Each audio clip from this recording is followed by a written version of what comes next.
asignaciones me dijeron que quien recibió el correo no hay problema, pero espere, voy a leer bien. Vale. Vamos a ver.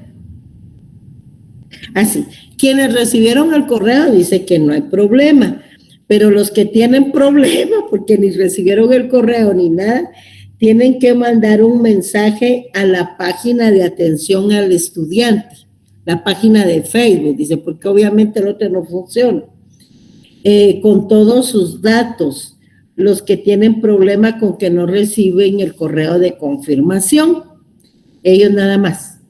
En cuanto al examen de retrasada, vamos a esperar que firmen las autoridades el calendario y tengamos fecha oficial, y entonces ya platicamos de eso, ¿eh? Y empezamos entonces. Compañeros, ya saben que cuando quieran hacerme una pregunta, abren su cámara y ya platicamos. Bienvenidos, habemos 127 compañeros.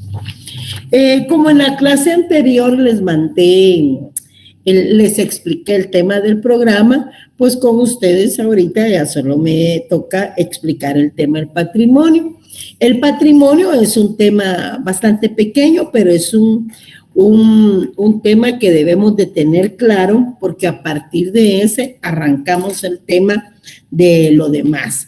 Vean que nuestro libro segundo, ¿cómo se llama? A ver, ¿quién sabe cómo se llama el libro segundo del Código Civil? A ver, ¿quién me responde? Licenciada, es de los bienes de la propiedad y demás derechos reales. Así es, miren, muy bien. Miren, de los bienes de la propiedad y demás derechos reales. Pues en este libro segundo lo que vamos a estudiar, precisamente porque incluye los bienes, derechos reales y de la propiedad, es el patrimonio. Para que veamos en primer lugar qué es el patrimonio, ¿les parece? Y luego es un tema, por eso les digo, es muy básico. Es un tema que tiene relación también con el libro tercero. ¿Por qué? El libro tercero se denomina de la sucesión hereditaria, es decir, está hablando del patrimonio de una persona que fallece, ya sea porque haya dejado testamento o bien se va en forma intestada porque nunca otorgó testamento, ¿verdad? Entonces, el patrimonio en general. Del tema del patrimonio ya hemos visto en alguna ocasión temas que se relacionan con el mismo. De hecho, en Derecho Civil 1 vimos los temas de patrimonio, como les digo, relacionados con algo. No les voy a dar toda la respuesta porque quiero que me respondan. Entonces, relacionados con algo. ¿Alguien recuerda de qué manera estudiamos el patrimonio? Sí, Yajaira, ¿qué pasó? Relacionado con la familia, licenciada. Sí, con la familia, pero ¿en qué figuras?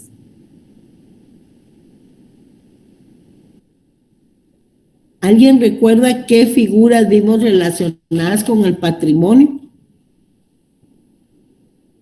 ¿Puede ser la paternidad, licenciada? El matrimonio, licenciada. Sí, el matrimonio. De la rendición de cuentas de la tutela, ¿no?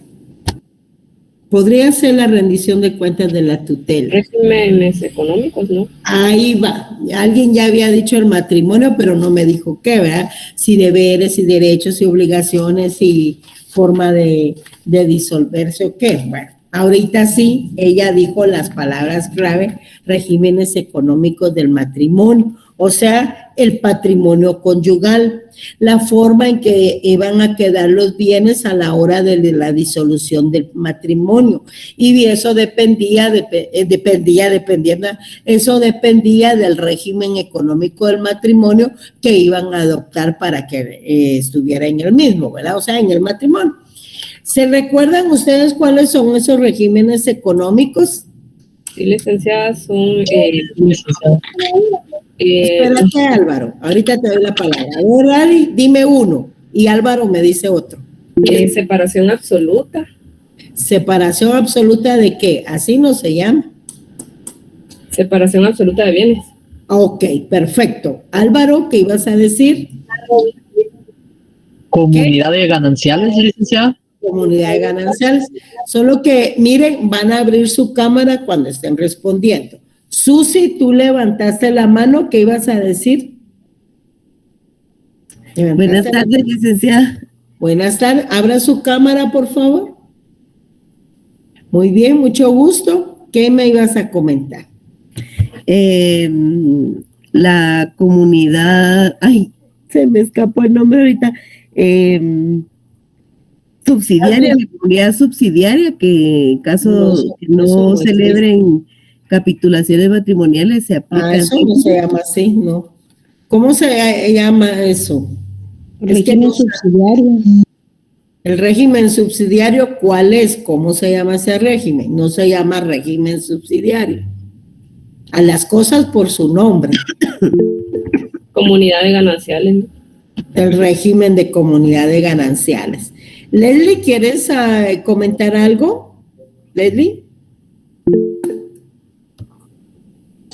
Gustavo Quiroga va a hablar porque Leslie ya no habló. Buenas tardes. Hola, Leida, buenas tardes. También estaría la comunidad separación absoluta. ¿De qué? ¿Cómo se llama ese régimen? ¿Separación? El absoluta. Régimen de separación absoluta. ¿De qué? Hoy. ¿Régimen de separación absoluta de qué? Ay, espéreme, licenciada, permítame. Se llama régimen de separación absoluta de bienes. Miren, las cosas como están en la ley, ¿de acuerdo? Ustedes no pueden decir, permítame, Ari, porque Leslie va a hablar. Ustedes no pueden decir algo que se llama así, algo porque entonces están denominando mal las cuestiones. ¿Alguien acá levantó la mano? Creo que tú, Leslie, ¿ibas a decir algo? ¿No? Buenas tardes, yo tenía anotado aquí liquidación parcial o adjudicial de pago en el régimen subsidiario, artículo 126. Ajá, ¿y cuál es ese régimen subsidiario? ¿Así se llama, Leslie? ¿Cuál es el régimen subsidiario? No se llama régimen subsidiario. Y si ustedes recibieron las clases en alguna oportunidad conmigo, yo se los dije, se llama régimen subsidiario porque suple la cuestión de que no, los cónyuges no eligieron ninguno de los regímenes económicos del matrimonio. Pero ¿cuál es ese régimen económico? ¿No se llama régimen subsidiario? ¿Quién recuerda? Es la comunidad de gananciales. El régimen de comunidad de gananciales. Cuando los cónyuges no han adoptado ningún régimen, por alguna razón, se entiende que adoptan el régimen de comunidad de gananciales. Y por eso, como suple ese vacío, se llama régimen subsidiario, ¿verdad? Entonces, por eso les digo, a las cosas por su nombre, ¿verdad? Entonces, cuando hablamos de los regímenes económicos del matrimonio, estamos hablando del régimen económico de comunidad de gananciales, del régimen económico de separación de bienes y del régimen económico de comunidad absoluta de bienes, ¿verdad? Ese es el patrimonio conyugal. Y lo que va a decidir o va a indicar cada régimen es la forma en que han de quedar los bienes al momento de la disolución de un matrimonio, ¿verdad? Porque es uno de los efectos del matrimonio liquidar el patrimonio conyugal. Bien, ¿qué otra clase de patrimonio vimos durante el curso? Vimos otra clase. Yo les aseguro que todos ya tienen aprobado aquí Civil 1, pero aquí está el problema, miren, aquí está el problema. ¿Qué otro régimen vimos durante todo el semestre de Civil 1?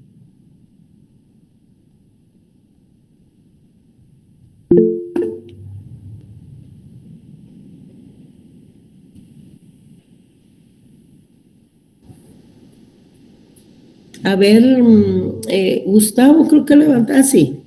Licenciada, también podría ser el régimen de comunidad absoluta de bienes. Sí, eso ya lo vimos, pero ¿qué otro patrimonio vimos en Civil 1. A eso me estoy refiriendo. Eso ya vimos, es el patrimonio conyugal, dependiendo del régimen que hayan adoptado, ¿verdad? Sí, ya no estoy preguntando los regímenes económicos del matrimonio. Ahí con los regímenes económicos del matrimonio vimos el patrimonio conyugal. No puedo creer pero eso es lo que pasa, que como nadie se conectaba ni nada y el examen lo hacen en grupo y todo, hay un tema específico que estudiamos en la parte final que tiene relación con el patrimonio. Hasta su nombre dice. ¿Qué dice, compañera? El patrimonio familiar, Licta. Ay, ahí está. Miren cómo cuesta. Y yo les aseguro que todos ganaron con 90 y 100 y no saben eso. Es que ese es el problema, fíjense, compañeros. Esa es la debilidad de estar utilizando este sistema. El patrimonio familiar es otra institución que se relaciona con el tema del patrimonio. En el derecho civil 1 básicamente vimos 2 patrimonios, pero hay más. Vimos patrimonio familiar, patrimonio conyugal y ¿saben qué? Hay patrimonio para las asociaciones, hay patrimonios para las sociedades, hay patrimonio para la fundación. O sea, dependiendo del fin que tengan, así también existirá la clase de patrimonio, ¿verdad?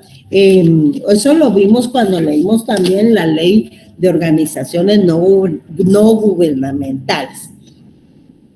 Pues vean, yo lo que les quería hacer relación es que no es un tema novedoso, es un tema que de alguna forma ya lo vimos en nuestro curso pasado, ¿ya?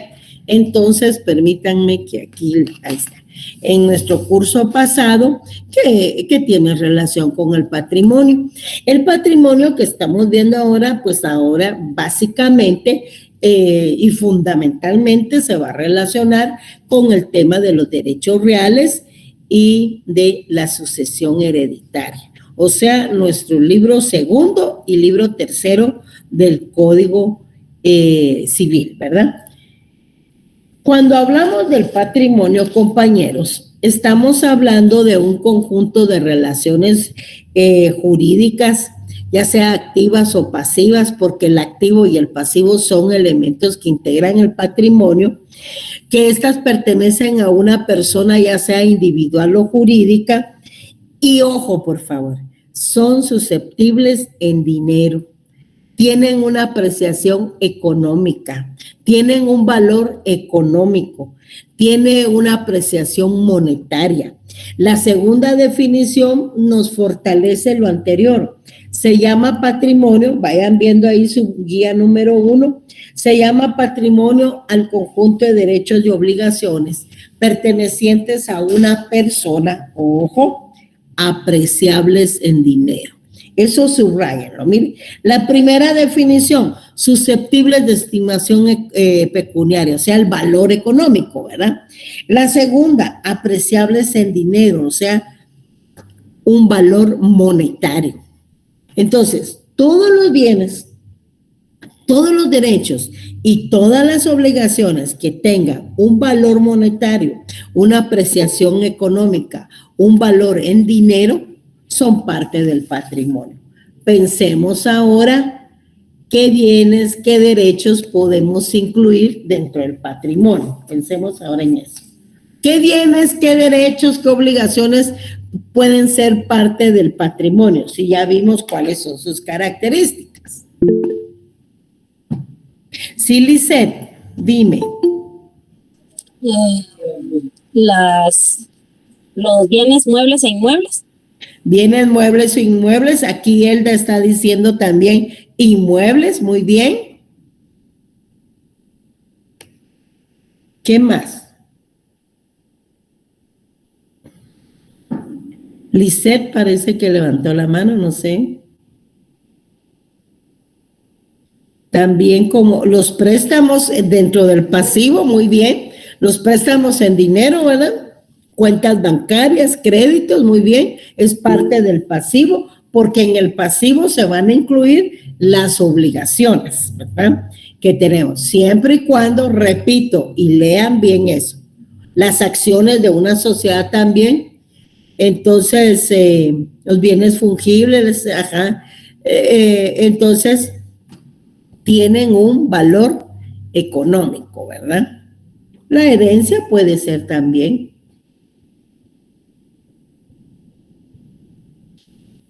¿Qué más piensan?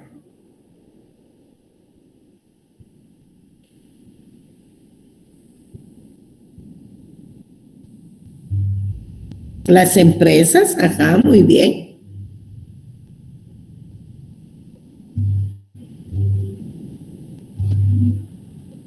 ¿Qué más? Las deudas, ya, las cuentas bancarias, muy bien. Bienes fungibles y no fungibles. ¿Y qué son los bienes fungibles, Vivian? ¿Tú qué estás escribiendo aquí? La mercadería, los semovientes, muy bien. Ya no me respondió que es un bien fungible. Perdone, es que estoy en el trabajo también. Bueno.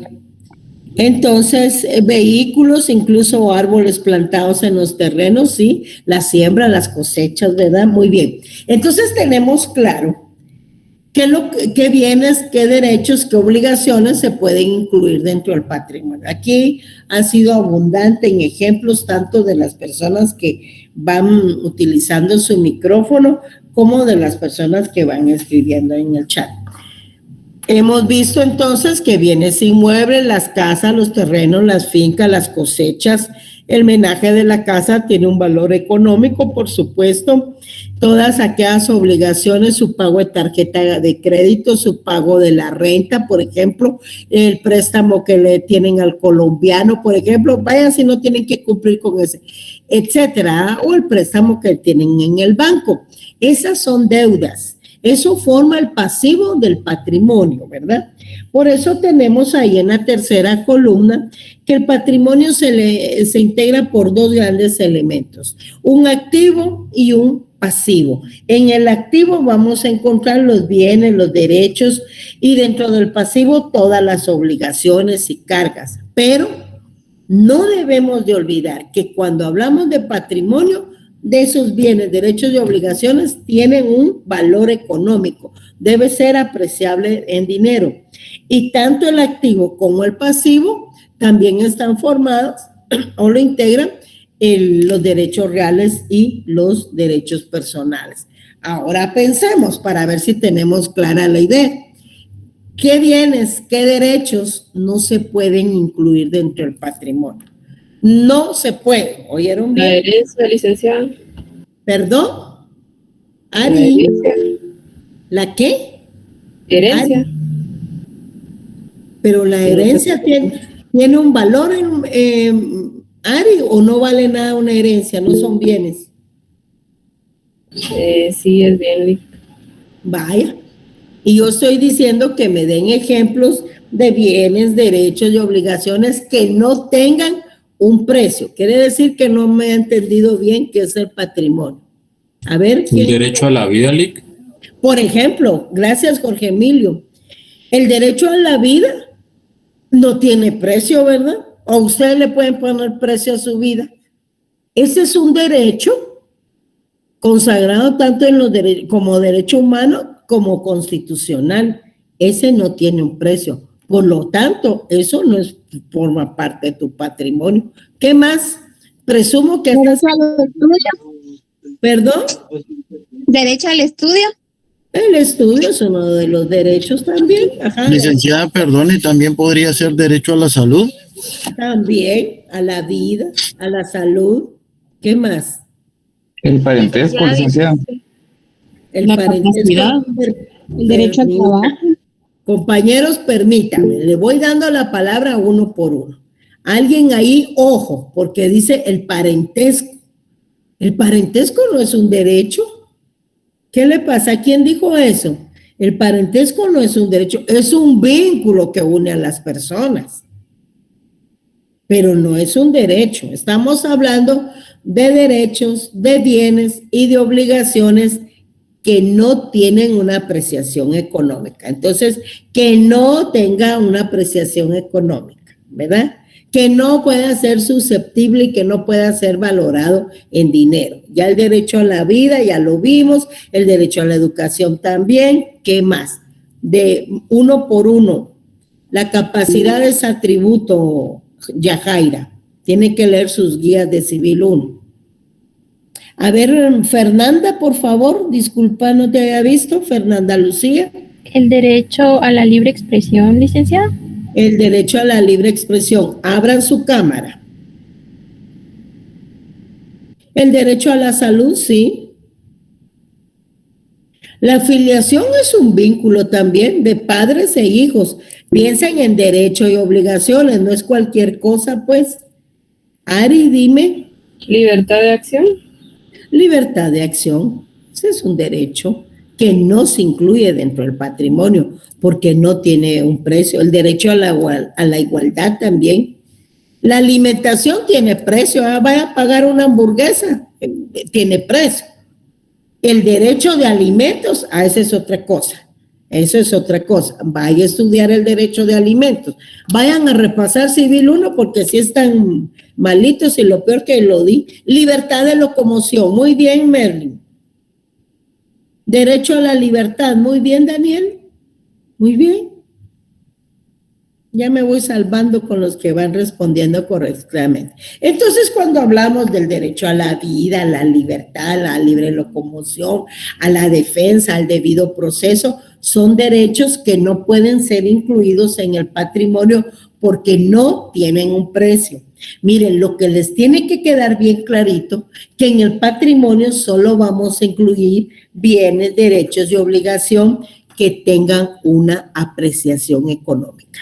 Todo aquello que no tenga un valor económico queda fuera de lo que es el patrimonio, ¿verdad? Ya serán atributos, serán vínculos, etcétera, pero no patrimonio. Entonces, nosotros vamos a ir viendo poco a poco el tema de los derechos reales y el tema de los derechos personales.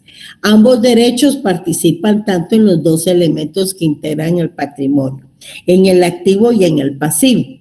Ya presumo también que a estas alturas, pues ustedes saben que es un derecho personal. Eso lo han visto en Introducción al Derecho 1, 2 y fue nuestro tema en Civil 1. ¿Qué es un derecho personal? A ver quién puede levantar la mano y me lo explica. Así le doy la palabra. Aquí voy a estar pendientes.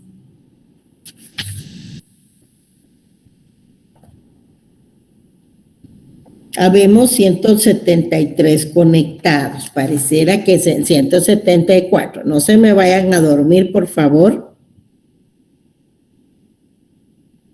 ¿Qué es un derecho personal? Eso lo han estado, y no estudian derecho, pues, mucha. A ver, Vivian, Zulaika, Vivian, abre tu cámara, lo estoy diciendo desde hace rato. Perdón, es que estoy en el trabajo. El derecho personal es el derecho que tiene un individuo a solicitarle a otro individuo a la ejecución de algo. Puede ser. Ajá. Ari, gracias. Ari. El derecho de tener un nombre, licenciado. Ese es un derecho personal, el derecho al nombre, pero es más un atributo de la persona. ¿Se recuerdan cuando vimos los atributos de la persona jurídica, de la personalidad también? Entonces, pero es un derecho, es un derecho. Lo que pasa que es un atributo porque en el derecho personal hay dos sujetos, un activo y un pasivo. ¿A quién le vas a exigir tú tu nombre? ¿O quién va a incumplir con lo de tu nombre? Tengan cuidado, no confundan las cosas. Alguien más que hable de un derecho personal. No, eso es un atributo, Andrea. Dime, Daniel. Un derecho personal no es aquel que nace entre las personas que se obligan entre sí, así como un contrato o algo, ¿no? Exactamente. Es el derecho personal, hay un acreedor, hay un deudor, no siempre se tienen que hablar de deudas, no precisamente, sino que también hay un sujeto activo y un sujeto pasivo. Entonces, el sujeto activo, o sea, tiene el acreedor, ¿verdad? O sujeto activo tiene la facultad de exigir a otro, o sea, el sujeto pasivo, el cumplimiento de una obligación, ¿ya? Entonces le puede exigir, o bien la entrega de una cosa. Alguien habló por ahí, derecho real. Mire, compañera, ubíquese y ponga atención, no sé quién escribió derecho real ahí. No, hombre, tampoco, no abusen. Entonces, le exige al sujeto pasivo que cumpla con su obligación, o sea, con la entrega de la cosa o la ejecución de un hecho que consista en dar o no hacer. Por eso se llama hecho positivo o hecho negativo. Mario Augusto Cabrera y Gustavo Quiroa después. Mario Augusto López primero y después vos, Gustavo. Gracias, licenciada. Buenas noches, licenciada. O sea que al final es como... Abra su cámara, Mario Augusto. Abra su que cámara. no me sirve, pero al final es como el derecho subjetivo, ¿verdad? Que es la capacidad de hacer o no hacer o de exigir el cumplimiento de alguna cosa. Ajá, pero también hay derecho objetivo. Dime, Gustavo, si no abran su... Licenciada. Permíteme, Gustavo. Si no abran su cámara, mejor no participen. Yo no sé ni con quién estoy hablando. Solo los que van a abrir su cámara, entonces sí. Dale, Gustavo, por favor. Ok, licenciada, perdone, en esto podría ser, por ejemplo, cuando una persona presta dinero a otra persona, entonces... Ajá, activo y pasivo. Activo y pasivo, ¿no? O sea, acreedor y deudor. Ahí sí entraría ese ejemplo. Ahí sí, ese es un derecho personal. Una compraventa, por ejemplo. El derecho a exigir alimentos. Hay un alimentante y hay un alimentista. Lisette, ¿levantaste la mano? Dime. Lisette Álvarez. Sí, entre un deudor de tarjeta de crédito y el banco. También, ese es un derecho personal, ¿verdad? Tenés una obligación. Ajá. Las deudas con los colombianos también. Ahí está bien claro el acreedor, el deudor y lo que pasa si incumplen con la obligación, ¿verdad? Dime, Lisette Álvarez, ¿ibas a participar? Sí, ya participé, Ligda, perdón, me dejé la mano levantada. Ah, bueno, ahí le encargo. Son mentiras, ya, gracias. Como yo aprendiendo en esto estoy también, en mucha, no crea. Alguien entonces ya tenemos claro que es un derecho personal, porque miren mucha, eso lo han venido estudiando. Ustedes estudian derecho, ya llevaron introducción al derecho 1, introducción al derecho 2 y llevamos derecho civil 1. Ahora, con derecho civil 2, vamos a estudiar los derechos reales. Aquí tienen una definición de lo que es un derecho real, pero veamos la definición y luego les explico. Aunque no se angustien porque el tema de los derechos reales se va a tener que agotar en una clase específica. Aquí solo hay una definición para que ustedes vayan familiarizándose con el asunto. Fíjense que por un derecho real entendemos o se entiende o es aquel poder jurídico directo e inmediato que se ejerce sobre un bien, sobre una cosa. Por eso les estoy diciendo, pongan atención. Aquí no hay una relación jurídica en donde un sujeto activo tiene la facultad de exigir de un sujeto pasivo el cumplimiento de una obligación o bien de un hecho o que se abstenga, porque hay obligaciones negativas también de realizar algún acto o hecho jurídico. Pero si ustedes se dan cuenta, en los derechos personales la relación es entre sujeto activo, pasivo, la relación jurídica que es la prestación, o sea, lo que ustedes como sujetos activos tienen como facultad de exigir al otro el cumplimiento, eso está en el derecho real, en el derecho personal, perdonen, qué lapsus, en el derecho personal. Pero ahora el derecho real, fíjense que yo ejerzo un poder jurídico directo e inmediato sobre los bienes, sobre las cosas. Y ahí empezamos ya a hablar de uno de los derechos reales, que es la propiedad. Pero en derechos reales hablamos de poderes. O sea, el poder que ejerzo sobre este bien se va a llamar propiedad. El poder que ejerzo sobre mi computadora es la propiedad. Entonces, de ahí la definición. Chicos, disculpen, las dudas las resuelvo al final de la exposición. Doy la palabra cuando se las doy. Les digo, formulo una pregunta. Veamos esto de derechos reales.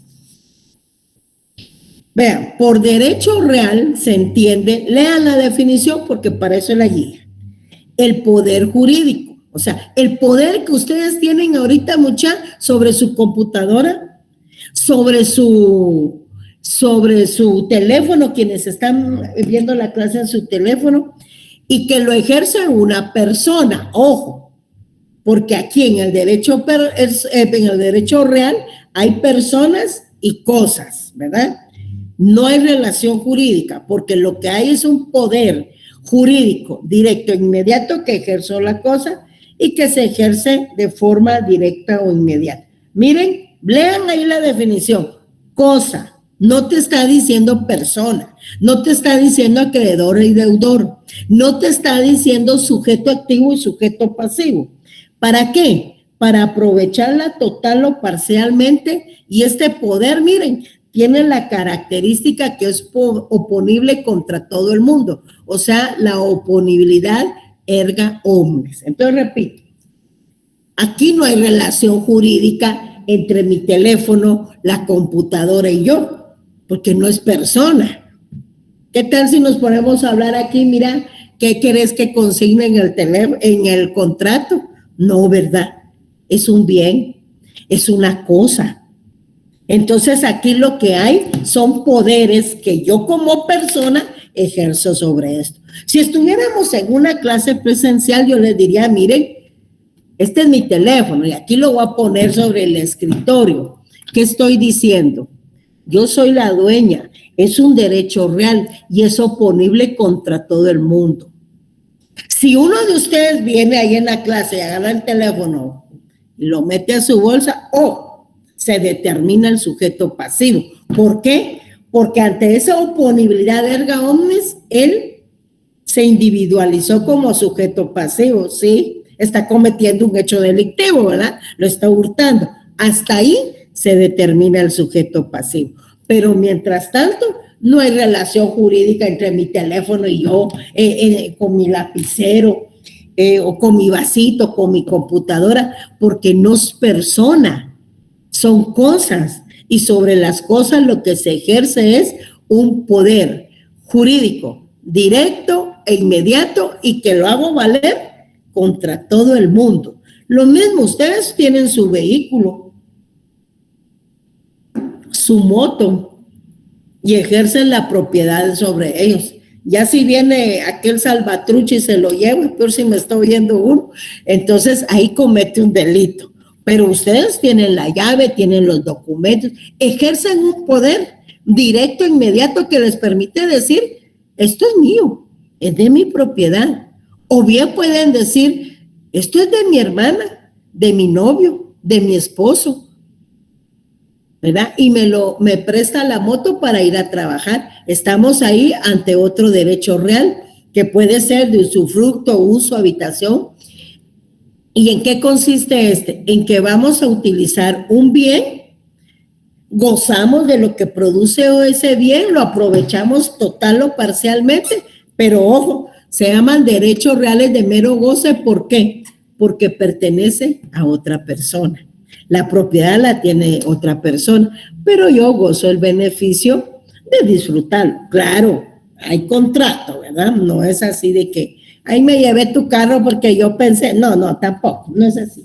Yo pensé que tenía derecho porque como estamos casados, no, pida permiso, ¿verdad? Ante eso, esos son los derechos reales. Esa creo que es nuestra tercera clase, porque la siguiente va a ser la clasificación de los bienes.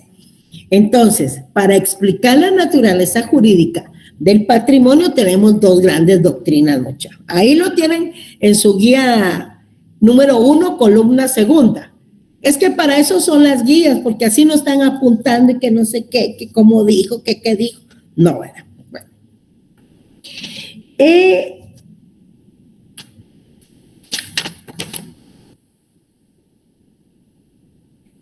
Miren, chequen si esa guía conceptual una dice, tiene tilde en definiciones. Yo no sé si el mío tiene tilde o es mancha, yo creo que es tilde. Ahí dice Sí, tiene tilde. Tiene tilde, Lili. no, quítenla, ¿qué van a decir de mí que no sé escribir, mucha? Se me fue. Definiciones no lleva tilde. Yo hasta ahorita me di cuenta, lo voy a quitar de la cosa. Qué vergüenza. La de civil no sabe escribir. Bueno, hay dos doctrinas que explican el tema del patrimonio, su naturaleza jurídica. Una ya no está vigente y la otra sí, ya van a ver por qué. En primer lugar, tenemos una teoría clásica del patrimonio personalidad, pero los clásicos ustedes saben que ya fueron elaborando sus ideas para explicar muchas cosas, ¿verdad? O sea, el inicio siempre cuesta, ya en el camino se van arreglando. No sé si Dios me empujó y se da de esta sección, le voy a dar a admitir, vamos a ver, ya vemos 191. Bueno, ¿qué sostiene la teoría clásica? Fíjense que ellos cometieron un gran error y por eso ha sido muy criticada, porque confunden el patrimonio con la capacidad de goce, dicen que es una extensión de la personalidad, ¿verdad? Es una emanación de ellos y que está investida como una persona como tal. Miren eso, la idea del patrimonio se deduce de la personalidad, fíjense. ¿Se recuerdan que la personalidad, verdad? ¿Alguien me puede decir? ¿Qué es la personalidad jurídica?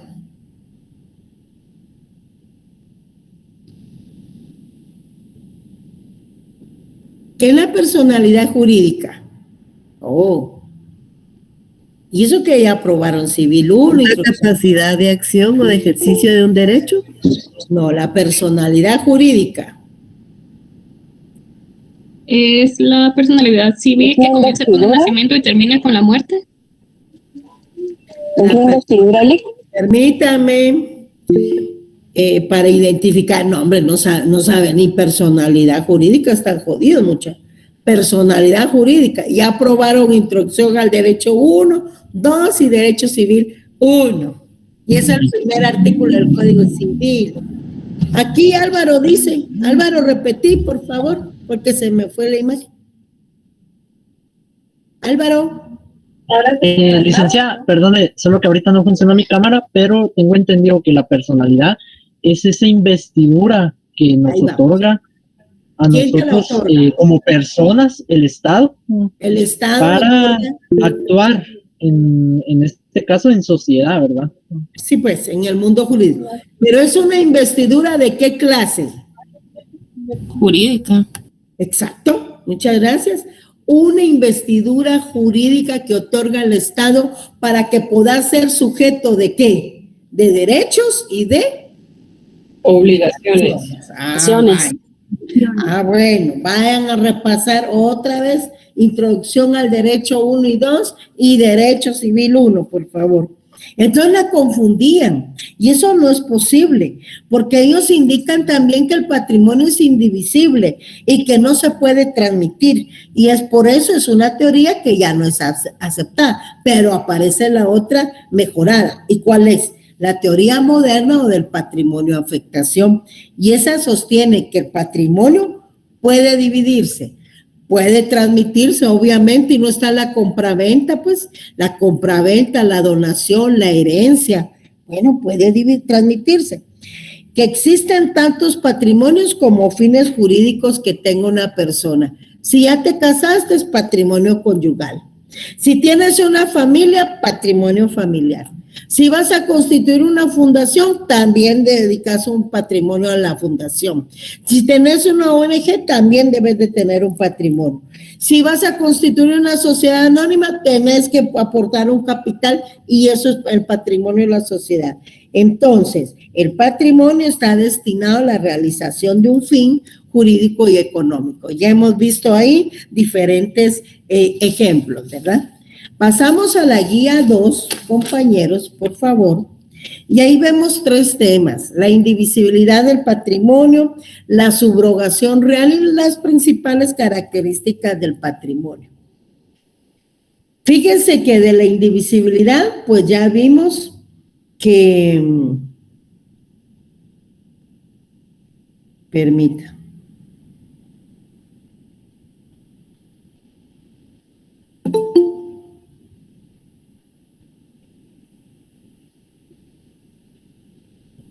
Permita.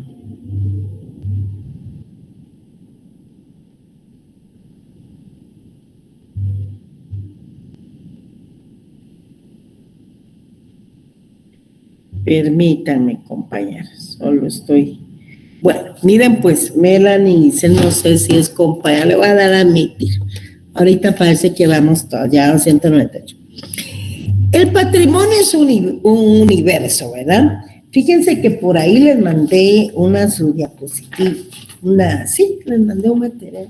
Ya lo voy a subir al plazo, pero después no me dio tiempo. Esto, el patrimonio es un universo, ¿eh? Que tiene un activo, que tiene un pasivo y que está el activo y el pasivo lo forman los derechos reales. ¿Ya vieron eso? Bueno, si es un universo, eso constituye el 100%. Pero ustedes no pueden dividir el patrimonio en activo y pasivo, porque entonces pierde su naturaleza jurídica, ¿verdad? El patrimonio, ese universo está integrado por activo y por pasivo. Entonces veamos esto. El patrimonio, por ser una universalidad de bienes y obligaciones en los cuales se incluyen los derechos reales y los derechos personales, no puede ser objeto de división en parte determinada. Es decir, ustedes no pueden dividir el patrimonio solo en derechos reales, solo en derecho personal, solo en activo, solo en pasivo. ¿Por qué? Porque la naturaleza jurídica del patrimonio es ser precisamente ese conjunto, ese universo de derechos, bienes y obligaciones que son estimadas en dinero. Bueno, entonces en parte determinada no, pero sí lo pueden dividir en parte alícuota o proporcional. Por ejemplo, ustedes dicen, bueno, yo, Susi, tengo el 100% de mi patrimonio, ¿verdad? Ese es mi patrimonio, pero 80% es de pasivo. Pues debo mucho en la tarjeta de crédito, en el carro, en mi bien. Entonces, estoy un poco preocupada porque el 80% de mi patrimonio es pasivo, o sea, más obligación que activo. El activo son los derechos, son los bienes, ¿verdad? Eso lo pueden decir, 80% de pasivo y 20% de activo. O también pueden decir, yo no tengo mayores deudas, yo tengo un 90% de activo y un 10% de pasivo, pero así de fácil. En esa forma sí pueden dividir el patrimonio en parte alícuota o en parte proporcional, pero en parte determinada no, porque el patrimonio es un universo, ¿verdad? Entonces perdería su naturaleza jurídica si lo dividimos en activo, en pasivo, en derechos reales, en derechos personales. No puede existir de esa manera. La propia naturaleza jurídica del patrimonio es precisamente la universalidad. Luego tenemos la subrogación real. Miren, este tema se refiere a la adquisición de nuevos bienes que se integran a tu patrimonio y a la separación del patrimonio de bienes antiguos. Por ejemplo, tú tienes una casa, el año pasado tenías una casa de un nivel, la vendes y ahora adquieres una de 2 niveles. Ok. Ese nuevo bien pasa a formar parte de tu patrimonio y ocupará el mismo lugar del otro. ¿Por qué? Porque alguien puede decir, es que yo adquirí esa deuda en el 2020. Entonces hipotequé aquella casa porque con esa casa garantizaba esa obligación. Pero ahora con esta casa de 3 niveles, como la compré ahorita en el 2022, no le afecta. Falso. Miremos la subrogación real. Es la sustitución de unos bienes por otros en un determinado patrimonio, en el tuyo, pues, de tal forma que bien por disposición, permítame, les voy a dar a admitir, que bien por disposición de la ley o por voluntad de las partes, pues estamos en una compraventa, o bien porque te la van a ejecutar, el nuevo objeto, o sea, el nuevo bien, venga a ocupar el mismo lugar que tenía el antiguo, desde el punto de vista, obviamente, de su régimen jurídico, ¿verdad? Porque sobre los bienes van a recaer derechos y obligaciones, ¿verdad? No, ya lo vimos. Y esta es una definición de subrogación real que nos proporciona el maestro Federico Puig Peña. Ok, bien. Y entonces, ¿cuáles son las principales características del patrimonio? ¿Cuáles son? En primer lugar, solo las personas pueden tener patrimonio. No hay patrimonio sin persona, ¿verdad? Recuerden que es hasta uno de los atributos. Luego tenemos que el patrimonio está integrado por dos elementos, un activo y un pasivo. Tenemos también que constituye lo que he venido y va a repetir, una universalidad jurídica o de derecho, que comprende tantos bienes presentes como futuros, subrogación real, y que debe incluirse únicamente, pongan atención aquí, lo subrayan por favor. Bienes, derechos, obligaciones y cargas que tengan una apreciación pecuniaria. El valor económico es fundamental para que esos bienes, derechos y obligaciones sean considerados como patrimonio. Entonces, que tengan una apreciación pecuniaria tanto en su activo como en su pasivo. Ok, ahí concluyo mi exposición del día de hoy y entonces ahora sí tenemos 194 estudiantes ahí, casi toda la sección se conectó y me pueden formular preguntas. Despacito y en orden, ¿no? No hablen al mismo tiempo si no les he dado la palabra. Prenden su camarita y platicamos. Vamos pues. 196 habemos, perdón.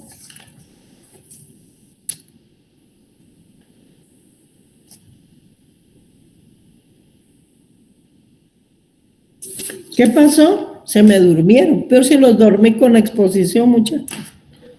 ¿Qué pasó? Buenas noches, licenciada.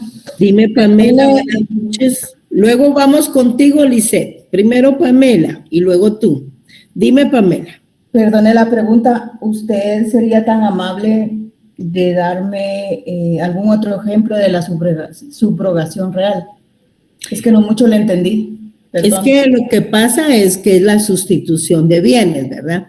Pero, por ejemplo, hoy tienes un vehículo, ¿qué dijéramos? 2019. Y tú el sábado te vas a ir a comprar un 2022. Supongamos que tú tienes una deuda con una tarjeta de crédito. Cuando ellos vayan a ejecutar la obligación, tú tienes el nuevo vehículo 2022, aunque la deuda la hayas adquirido en el 2019. O sea, ese bien nuevo que adquieres vuelve a ocupar el lugar del antiguo. Por lo tanto, sobre ellos recae también la misma obligación. Lisette, ¿tienes algo? Y luego Gustavo. Lisette. Gracias, Lick. Una pregunta. ¿Una pensión de una persona mayor es pasivo o es activo? Pero no entiendo, una pensión de alimentos, una pensión una por pensión, un pensionado de IX, digamos. Ah, la pensión es su activo, porque es su ingreso. Ay. Ajá, y puede disponer de él aunque no esté en manos de él, digamos, el dinero inmediatamente, como se recibe mensual. Por eso me surgía la duda. No, mensualmente, ese es su ingreso, eso es como, digamos, un salario, solo que él ya goza el beneficio porque se jubiló, pero es él quien puede disponer de ese dinero. Que lo hagan otros ya es un hecho delictivo, ¿verdad? Que lo haga él. Gracias. Él es el beneficiario, él debe de ser. Primero Gustavo y después Madeline. Dime, Gustavo. Bueno, compañero. Ligda, perdone, con el tema de la subrogación real. Acá, como acá menciona de que un bien sustituye a otro, ¿verdad? Ajá, como uno lo vendiste y adquiriste otro, ¿eh? Ajá. Ok, en este caso, por decirle, ¿existe algún límite en el sentido de que, por ejemplo, yo tengo una casa como lo que usted mencionaba, ¿verdad? Una casa de un nivel, pero de aquí al sábado compro una de 2 niveles y de ahí dentro de un mes compro una de 3 niveles, por decirle algo. ¿Se podría sobre el mismo bien o no? No, es que esos bienes pasan a sustituir el bien antiguo que tenías y forman parte de tu patrimonio. Entonces, cualquier incumplimiento de alguna obligación van a caer sobre tu patrimonio, ¿verdad? No importando si es la casa de primer nivel, segundo o tercero. Lo que sea suficiente para el cumplimiento de la obligación. Ok, gracias, licenciada. Vaya, Madeline, creo que preguntaste, o no sé quién más ya. Bueno, ¿alguien más? Sí, Lick, buenas noches. Mucho gusto. Mucho gusto, dime, Madeline. Disculpe, fíjese que usted dictó bienes, derechos, obligaciones que sean considerados como patrimonio. Algo más dictó, pero yo no lo apunté. ¿Será que me lo podría repetir? Yo que voy a saber si ya ahorita se me olvidó, pero todo eso está en las guías. No llevan las guías ahí. Ahí están en las guías. Ya el discurso ya no sé, pero son bienes, derechos y obligaciones que tengan una apreciación económica. Para eso tienen las guías, mija. Ahí tenés 2 definiciones de patrimonio para que puedas definir. Y lo demás lo he ido explicando. Gracias, Lick. Muy amable. Bueno, ¿quién más?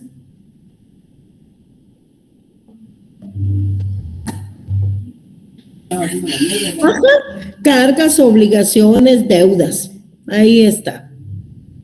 Exacto. Por eso tienen la guía ustedes, ¿verdad? Y yo ya la voy desarrollando y explicando. Yo no les vengo a leer la guía o de memoria me voy a poner aquí a exponer. Yo tengo que ir explicando cada cuestión que está en la guía, incluida, ¿verdad? Pues sí, ¿alguien más?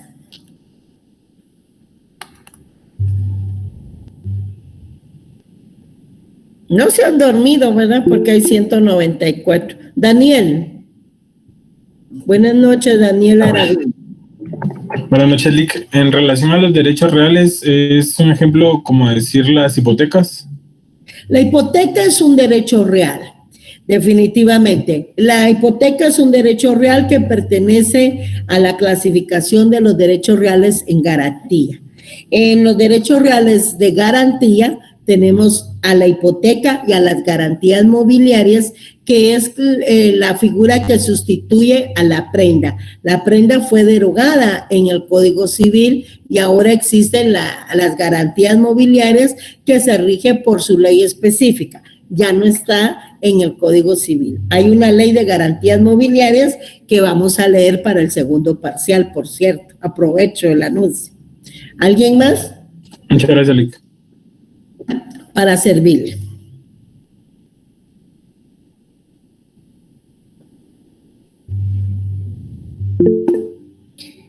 Sí, Jorge Emilio. ¿Qué pasó?